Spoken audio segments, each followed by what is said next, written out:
Et salut à tous, content de vous retrouver pour l'expert, votre émission quotidienne sur YouTube, où dans cette émission, j'aide les parieurs à faire leur pronostic NBA en partageant mes analyses, mon expérience, mes différents conseils sur les rencontres du jour. Alors pour ceux qui ne me connaissent pas, je suis Dorado, parieur professionnel au Mexique, je suis spécialisé évidemment dans le basket.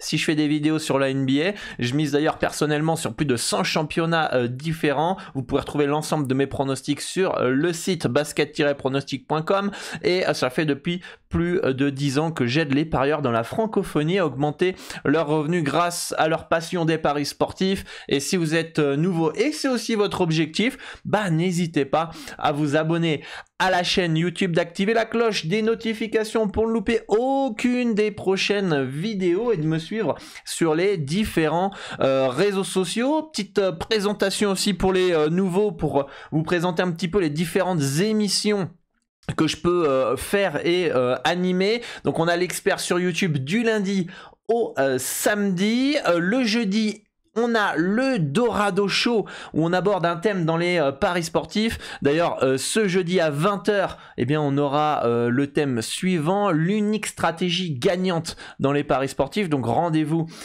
jeudi à 20h pour le Dorado Show. Ces Dorado Show, vous pouvez les retrouver en podcast sur Spotify. On est déjà à 7 épisodes. Donc il y a mon parcours, les principales erreurs des parieurs, faire le bilan de fin d'année, l'importance de la gestion de bankroll, les qualités à avoir pour être parieur professionnel, comment éviter les arnaques dans les paris sportifs. Vous pouvez retrouver aussi ces podcasts sur Apple Podcast, c'est votre choix. Vous choisissez un petit peu ce que vous voulez. Les dimanches, on a l'apéro Dorado où on suit une rencontre NBA, celle qui est là plus tôt. Généralement, on prend l'antenne 30 minutes avant pour justement aborder l'expert en début d'émission de l'apéro où on analyse les différentes rencontres et je vous partage les différentes analyses et conseils sur les matchs du dimanche. On essaye de trouver des pronostics en direct, on échange, je réponds à vos questions, on passe un bon moment. Donc ça c'est l'apéro Dorado les dimanches si vous n'êtes pas disponible pour regarder ces Dorado Show ou ces apéros Dorado, donc vous avez les podcasts pour le Dorado Show, vous avez les projections score tous les jours sur Instagram. Si vous n'avez pas le temps de regarder ces vidéos un jour, vous pouvez retrouver le différent slide sur que j'ai sur les côtés sur la chaîne YouTube. Vous l'avez aussi sur Instagram, donc allez me suivre sur les différents réseaux sociaux. Voilà un petit peu ce qu'on fait. N'hésitez pas à rejoindre aussi le Telegram, on est déjà à 4100, donc merci à tous d'avoir rejoint le Telegram. C'est là où je vais communiquer principalement les heures d'émission. Je vais communiquer sur toutes les nouveautés, l'actualité. Je vais vous partager dès que les podcasts sont en ligne sur Spotify ou Apple Podcast. Vous avez un pronostic gratuit par semaine, etc., etc. Donc rejoignez le Telegram aussi. Rejoignez le Discord si vous voulez échanger avec l'ensemble de la communauté et moi-même. Donc voilà un petit peu la petite présentation pour les nouveaux. Beaucoup de contenu, la majorité gratuit. Donc n'hésitez pas à suivre un petit peu mon travail et prendre le temps un petit peu de me connaître à travers les différentes émissions, les différents travaux que je peux vous partager. En tout cas, bienvenue à vous les amis. On a 7 matchs au programme aujourd'hui en NBA. J'espère que votre soirée hier s'est bien passée. Pour ma part, petite perte sur les Spurs. J'avais Spurs plus 8,5. C'était mon prono. Ça ne passe pas. Ils sont complètement écroulés dans le troisième quart-temps. Dans l'ensemble, le match est assez serré. Mais le troisième quart-temps, les Blazers ont pris les devants. Milwaukee, orgie offensive 150 à 130. Dans cette rencontre, il y a 280 points, c'est un All-Star Game, n'importe quoi. C'était porte ouverte, moi je déteste ce genre de match avec plein de points. Il y a certains fans qui kiffent, moi j'aime pas du tout. Je vous ai d'ailleurs conseillé le under, là c'est loupé. Le Magic, je vous ai dit attention, je suis pas ultra serein avec ces Celtics là qui s'inclinent à Orlando.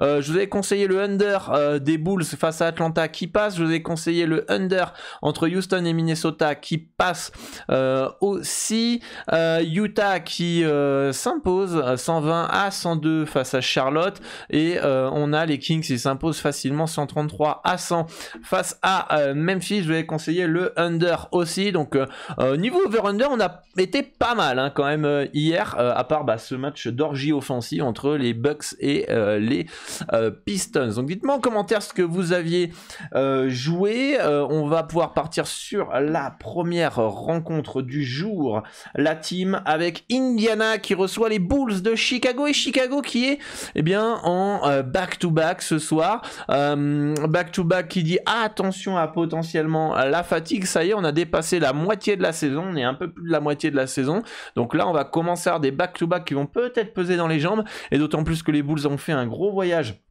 à Paris, du coup peut-être qu'il y aura un peu moins de fraîcheur physique. Est-ce qu'on va avoir un DeRozan ou un Lavine qui va être un poil mis au repos parce qu'ils ont eu des petits pépins physiques dernièrement, on a une petite info qui vient de tomber, ça va être pour le match de tout à l'heure.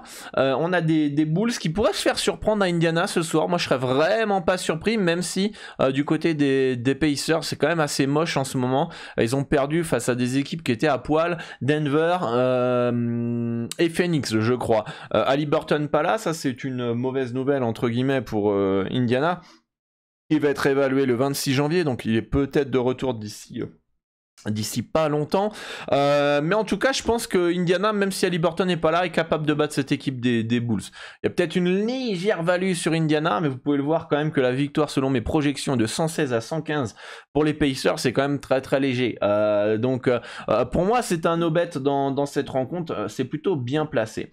Match suivant, c'est les Celtics de Boston qui se déplacent à Miami Heat, un beau match en perspective qui nous attend. Lui qui doit faire mieux, qui est pas assez constant dans les matchs, qui est assez irrégulier. Alors oui, il y a eu beaucoup d'allers-retours de blessures à l'infirmerie, mais là, ça fait quand même, je pense, une semaine et demie que l'équipe est plus ou moins complet, et c'est poussif, mais moi j'ai quand même encore confiance en Spoelstra, j'ai encore confiance en cette équipe qui peut être très très relou, surtout qu'on a les Celtics qui sont en troisième match en 4 jours back-to-back. Alors ce qui est paradoxal, c'est que dans cette configuration, Boston gagne de 20 points, alors que c'est au niveau du calendrier, c'est très difficile les troisième matchs en 4 jours back-to-back. Est-ce que c'est parce que en fait, aux Celtics, on a décidé de lâcher les matchs de la veille, comme ça a été le cas avec la défaite face à Orlando? Donc ce soir, potentiellement, bien on a Boston qui pourrait être mieux. On a Al Horford qui est forfait, qui a été mis au repos. Il a joué hier, donc il sera pas là ce soir. Robert Williams qui n'a pas joué hier, donc il devrait jouer ce soir, je pense. Et Marcus Smart qui est forfait. Brogdon qui est forfait pour des problèmes perso. Donc on a pas mal d'absences quand même du côté de Boston, mais l'important c'est que bien on ait Jaylen Brown et Jason Tatum qui soient bien présents. Mes projections donnent une victoire de Miami 114 à 110, hein, et les bookmakers donnent un écart de 3 points. Donc en fait j'étais assez surpris de voir que Miami allait être favori dans cette rencontre par rapport aux bookmakers. C'est-à-dire que je pensais que j'allais valider du Miami peut-être outsider chez eux, ce qui m'aurait pas forcément déplu, et finalement les books sont plutôt ok par rapport à ça. D'ailleurs je vous recommande d'analyser avant, c'est-à-dire que la sortie des cotes. Il y a beaucoup de gens qui sont là, ils vont regarder les cotes et ils vont analyser derrière. Il faut d'abord analyser, vous déterminer votre cotation, vos handicaps, vos cotes, d'accord? Donc si vous ne savez pas faire une cotation, comment déterminer une cote, comment créer une cote, je vous invite à vous former parce que c'est la base du betting. On le verra dans le Dorado Show jeudi, donc abonnez-vous à la chaîne Twitch et rendez-vous jeudi à 20h pour aborder ce sujet dans les paris sportifs. Et c'est très important de coter avant. Pourquoi? Parce que vous pouvez être influencé par les bookmakers, notamment sur les championnats de masse en NBA où finalement les values sont plutôt fines. D'accord, et du coup forcément vous analysez, vous mettez un Boston -3 et puis en fait c'est un Miami -3. Est-ce que c'est si déconnant que ça de mettre Miami -3, de dire ouais non c'est vrai que ça peut le faire en fait, ouais peut-être que je me plante, etc. D'accord, donc important, jouer le jeu de la cotation avant. D'ailleurs si vous n'avez pas votre stratégie qui est en place dans les paris sportifs, c'est-à-dire que quand je dis stratégie qui est pas en place, si vous ne pouvez pas m'envoyer en privé actuellement un historique de résultats avec plus de 1000 pronostics en bénéfice, vous n'avez pas votre stratégie qui est en place, d'accord? Et je le vois beaucoup de parieurs qui sont là, ils font leur petit bet et après, aïe aïe aïe, j'ai mal à la bankroll, j'ai fait une mauvaise soirée, d'accord? Et je leur demande, mais t'as testé ta stratégie avant? T'as un historique à m'envoyer? Bah non, j'ai pas testé ma stratégie. Ah voilà. Voilà où est le problème. Donc si vous n'avez pas votre stratégie qui est en place, eh bien je vous invite à suivre cette formation. C'est 9,70 €. Hein, c'est un menu Maxi Best of Big Mac. Donc au niveau du prix, il n'y a aucune excuse. Vous avez tout ça en poche, les amis, même les étudiants. Parce que quand j'étais étudiant, eh bien j'allais au McDo avec mes potos. Hein, donc là, on va voir ensemble 6 clés, 6 étapes pour mettre en place votre stratégie pas à pas. On va le faire ensemble, d'accord. C'est donc 9,70 € au lieu de 50 €. C'est un cours de 30-40 minutes de mémoire, 45 minutes peut-être. Et en prenant cette formation, vous allez intégrer une liste WhatsApp, d'accord, exclusif, où je vais vous accompagner. Vous aurez en bonus comment parier la NBA, ma stratégie qui m'a permis de passer de 0 € à 50 000 €. Je vous dévoile tout, je vous montre comment j'analyse un match, je vous montre aussi les outils que je peux utiliser, etc. etc.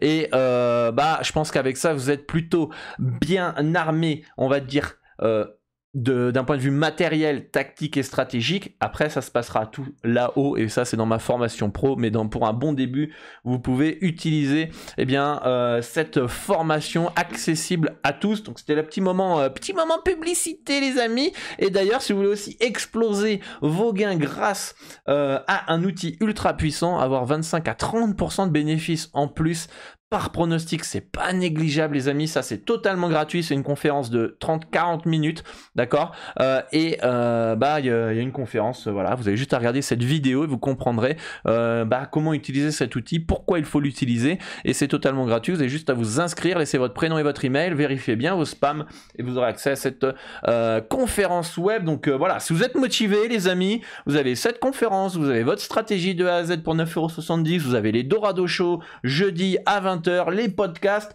plus de 100 vidéos sur cette chaîne YouTube conseil. Vous avez de quoi faire pour vous former et progresser à moindre prix et à moindre coût, c'est ça, moindre coût. Donc voilà, on va reprendre les analyses, et donc important de côté avant, les amis, très très important dans cette rencontre. Je pense que le cut est un petit peu bas, pourquoi pas un over 218 points à 1,900, d'ailleurs il a baissé, 1,943, il a légèrement baissé, parce que je pense qu'il y a du potentiel offensif des deux côtés. Boston et Miami, quand ils ont envie, ils peuvent défendre, mais quand ils ont la main chaude, ça peut scorer aussi. Donc pour ma part, petit over 218 points dans cette rencontre. Match suivant, c'est les Cavs de Cleveland qui se déplacent à New York, et je vais kiffer ce match-là, parce que j'adore voir les matchs de New York, et notamment au Madison Square Garden. Superbe ambiance, d'ailleurs, si vous avez l'occasion d'aller à New York, voir un match au Madison Square Garden, c'est assez spécial et c'est plutôt cool. Et en plus, c'est mon petite équipe préférée, les petits Cavs, qui partent logiquement favoris pour ma part, parce que c'est une équipe plus complète, une équipe meilleure avec beaucoup plus de talent, qui est deep. D'accord, et qui pour moi a une projection victoire 113 à 110 pour les Cavaliers de Cleveland. D'ailleurs, les books donnent un handicap de 3,5, donc on est plutôt dans les clous. Au niveau du cut, on est plutôt bien placé. C'est un match pour moi qui peut peut-être partir dans les deux sens, mais je pense que Cleveland a plus de talent. C'est-à-dire que il y a intérêt à ce que RJ Barrett et Julius Randle soient quand même à 25-30 points, parce que sinon je pense pas que les Knicks arrivent à suivre le tempo offensif de Cleveland. C'est pas une équipe offensive Cleveland, mais il y a du potentiel offensif. C'est-à-dire que quand ça devient compliqué, que voilà, c'est un match un peu fermé, t'as Garland, t'as Mitchell qui a du talent, qui peut débloquer des situations. Aux Knicks, t'as pas forcément ce joueur-là, d'accord. Donc je pense qu'au niveau du talent, Cleveland peut faire la différence, surtout que les Cavs, quand ils veulent défendre, c'est, je crois, la meilleure défense de la NBA, ou une des meilleures défenses de NBA. Donc pour moi, ça va être un match assez sympa, qui est partir dans les deux sens, mais je sens que Cleveland, le talent des Cavs va faire la diff sur le long terme, et sur la durée du match, mais il n'y a pas de value, donc c'est un no bet dans cette rencontre. Match suivant, c'est les Pelicans qui reçoivent les Nuggets. Alors on a des infos. Difficile de partir sur ce match-là, parce que du côté des Nuggets, regardez, Highland, incertain, Porter Jr., je crois qu'il est forfait, hein, c'est tombé, ou très incertain, je vais vérifier ça. Vérifions ça ensemble. Il est forfait d'ailleurs, il est forfait Porter Junior. Nikola Jokic incertain, le MVP, double MVP en titre, et Watson on s'en fout. Mais voilà, Jokic, important d'avoir l'information parce que sans lui ça peut être complètement différent du côté des Pélicans. Je n'y crois pas, mais on pourra avoir le retour de Brandon Ingram. Il est double full, c'est c'est très incertain, ça sent quand même pas bon là le retour, mais en tout cas il est proche d'un retour, notre ami Brandon Ingram.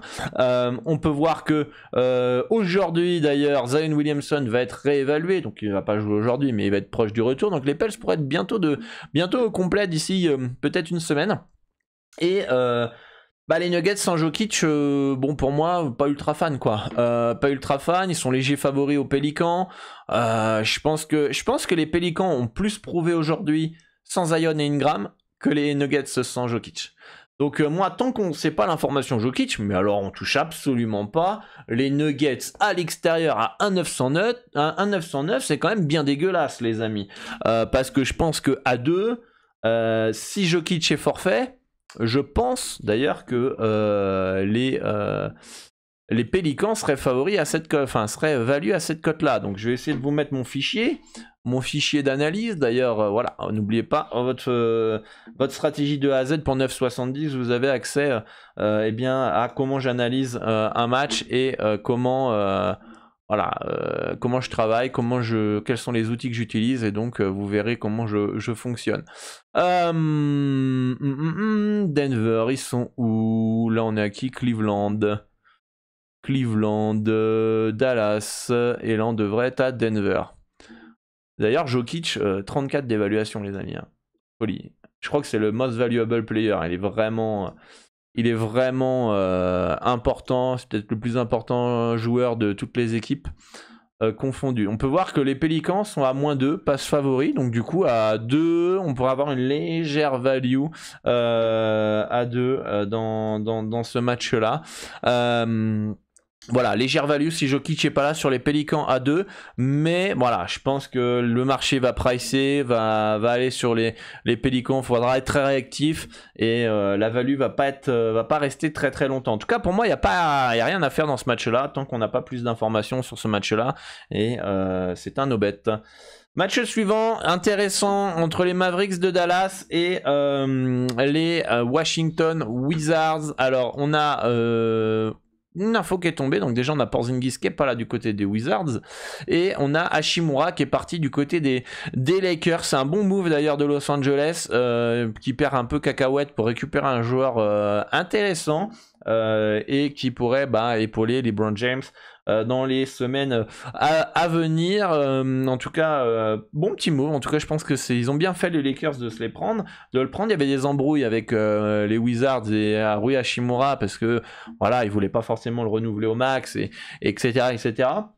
Mais en tout cas, malgré le départ de Rui Hachimura, pour moi, il y a value sur les Washington plus 7,5. Plus 7,5, vous vous rendez compte, il y a quand même encore du joueur hein, du côté de Washington. Bradley Beal est de retour. On va voir ça ensemble. Team Stat, voilà. On a Kyle Kuzma, on a Monte Morris, on a Kisper, on a Avdija, on a Will Barton qui peut exploser en sortie de banc. On a encore du joueur. Hein. Faut pas sous-estimer cette équipe de Washington parce que Porzingis n'est pas là et parce que Rui Hachimura est parti. Moi, Dallas, je trouve que c'est une équipe qui est très surestimé par les bookmakers et par le marché, et je pense qu'à juste titre, parce que c'est une équipe qui a un fort joueur, très talentueux, Luka Doncic, qui dépend beaucoup d'ailleurs de ses performances, hein, les Mavericks, et qui, on l'a vu d'ailleurs contre les Clippers, hein, dès qu'il n'y a pas trop d'adresse et que lui il est pas très très fou, tout de suite ça devient très compliqué pour les Mavericks. Les Mavs dépendent de l'adresse extérieure principalement, et si elle n'est pas là, ils peuvent perdre contre n'importe qui. Je pense pas que Dallas, à part s'ils sont en feu ce soir, je ne vois pas Dallas gagner facilement face à Washington. Donc le plus 7,5 peut être intéressant pour ma part, hein, à 961. Le marché a d'abord été en faveur du plus 7,5. Là, va contre ce plus 7,5. Peut-être parce que y en a qui pensent que Rui Hachimura est très important il est important, hein, mais il faut pas non plus surestimer. Je pense pas que Rui Hachimura vaut 7 points, 5 points, etc. C'est un joueur important, mais pas plus que ça. En tout cas, moi je trouve que le plus 7,5 me semble un poil abusé. Un poil abusé dans ce match-là. Match suivant, c'est les Charlotte Hornets qui reçoivent nos amis qui se déplacent à Phoenix. Phoenix qui jouera sans comment il s'appelle, DeAndre Ayton. Ça y est, il est double full, hein, ça pue quand t'es double full. Shamet pas là, Payne pas là, Booker pas là, hein, les absences de base. Charlotte en 3e match en 4 jours back-to-back, hein, donc attention, on va le voir ici. 3e match en 4 jours back-to-back. Ça a perdu hier à Utah, déplacement. Je pense qu'ils peuvent, on va aller voir ensemble aussi, je vais les modifier, je vais mettre DeAndre Ayton très incertain, puisque je l'ai mis incertain. Est-ce que je l'ai mis incertain d'ailleurs? On va aller voir ça ensemble. Je vais vous le mettre à l'écran comme ça. Hop, vous allez m'accompagner. Là on est quel Oklahoma? Allez, on va y aller vite fait. Voilà, Phoenix. DeAndre Ayton, il est où? Il est là. Ah, je l'avais mis forfait. Bon, je l'avais mis forfait. Très bien. Bon, on va le laisser forfait du coup. Malgré son absence, j'ai quand même une victoire de 9 points quand même des Suns. Hein. En même temps, le 3e match en 4 jours back-to-back fait mal. Retour de Chris Paul qui a quasiment pas joué de la saison. Du coup, oui, on a un avantage Phoenix. Et d'ailleurs, Phoenix, quand ils vont retrouver tous leurs joueurs, vont être bien plus intéressants à jouer que maintenant. On peut voir que les bookmakers donnent un handicap de -6,5. Autant le -6 peut être intéressant. -6 intéressant. Je pense qu'on est aussi moi, je suis dans ma marge d'erreur donc de nos bêtes, mais je suis pas loin de valider Phoenix -6 dans cette rencontre. Charlotte, si ça défend pas et ça met pas dedans, c'est nul. Hein, parce que quand même, on a quand même un écart de 9 points dans les projections avec Ayton pas là, Shamet pas là, etc., etc. Alors, je pense que ce qui fait que j'ai un -9 et un écart de 9 points, c'est le 3e match en 4 jours back-to-back. Parce que si j'enlève le 3e match en 4 jours back-to-back, j'ai un handicap de -6,5. Et c'est exactement l'handicap actuellement, -6,5 si j'enlève ma pondération de 3e match en 4 jours back-to-back. Donc pour moi, c'est soit F0 les Suns -6, soit c'est value si j'ai raison dans ma pondération du 3e match en 4 jours back-to-back. Donc bon, je partirai peut-être un poil plus sur les Suns quand même dans ce match-là, avec le retour de Chris Paul en ce match-là, et puis surtout quand tu es capable à poil de taper les Warriors à l'extérieur, tu es capable de gagner de 6 points au moins face à ces Hornets en 3e match en 4 jours back-to-back avec Chris Paul et avec certains joueurs qui reviennent. Voilà, mais pas un match ultra... C'est très difficile à lire cette équipe des Suns quand même, je trouve, depuis qu'ils ont plein de blessés quand même. Match suivant, c'est les Lakers, et c'est le dernier match de la soirée, derby de Los Angeles, avec pour moi une belle value sur les Lakers quand même, avec un +5,5 face au club med des Clippers. Je pense que ce match est bien plus important pour les Clippers, parce que la saison est compliquée, il faut aller chercher le play-in, il y a eu pas mal de blessés, et voilà, t'es les Lakers quoi, t'es l'équipe la plus prestigieuse de la ville, donc ça va être un match très important pour eux. Si l'écart est aussi haut, c'est parce que James est incertain ce soir. Rui Hachimura évidemment ne jouera pas parce qu'il n'est pas encore apte à jouer, il n'a pas encore fini la visite médicale et tout ça. Mais en tout cas, James est incertain ici, on peut le voir. Je pense qu'il va jouer. Il est très souvent incertain. C'est important qu'il soit là. Et la dernière fois, il était incertain contre Memphis, il a joué. L'autre fois, il était incertain, je sais plus contre qui il a joué. Je pense que c'est vraiment de la précaution où ils mettent incertain. Sauf si c'est vraiment, il s'aggrave pendant le shooting ou une connerie comme ça. Ils vont le mettre forfait, ils vont prendre aucun risque. Par contre, je pense qu'il sera bien présent pour ce choc.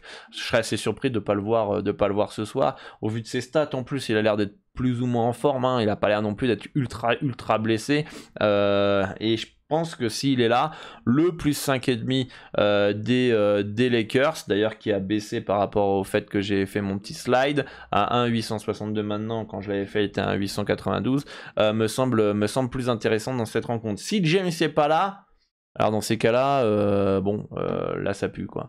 Là ça pue, mais bon, des fois le betting c'est ça, c'est spéculer, est-ce qu'il va être là, est-ce qu'il va pas être là, et profiter de certaines informations et faire un peu de spéculation pour avoir des F positives.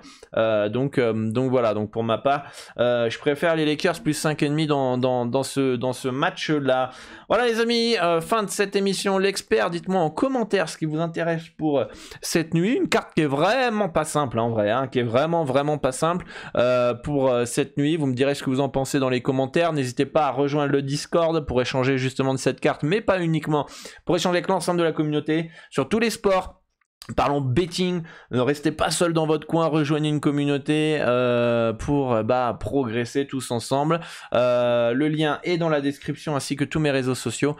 Moi je vous dis à très bientôt, bonne chance pour vos pronostics et à demain pour une nouvelle émission, l'expert. Ciao.